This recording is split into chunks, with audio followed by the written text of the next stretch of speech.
కనపడట్లేదు కాబట్టి దేవుడు లేడన్నావు, నీ బుద్ధి కూడా నాకు కనపడట్లేదు కాబట్టి నీకు బుద్ధి లేదన్నాడండి ఆయన. నా రియాలిటీ గురించి మనం కొంత తెలుసుకోవాలి, దేవుడి గురించి తెలుసుకోవాలన్నప్పుడు రియాలిటీలో రకరకాల రియాలిటీస్ ఉంటాయి. వాస్తవం, రియాలిటీ అంటే వాస్తవం అంటే ఉనికిలో ఉన్నదాన్ని వాస్తవం అంటాం, లేనిదాన్ని అవాస్తవం అంటాం. చాలాసార్లు మనం ఏమనుకుంటామంటే ఒక భ్రమలో మనం ఉంటాం. ఏంటంటే కంటికి కనిపించేదే రియాలిటీ అని మనం అనుకుంటాం.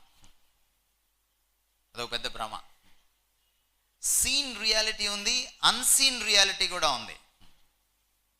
యాటమ్ని ఎవరైనా ఎప్పుడైనా చూసారా? కానీ యాటమ్ బాంబ్ ఎఫెక్ట్ని చూసాము, హిరోషిమా నాగసాకి.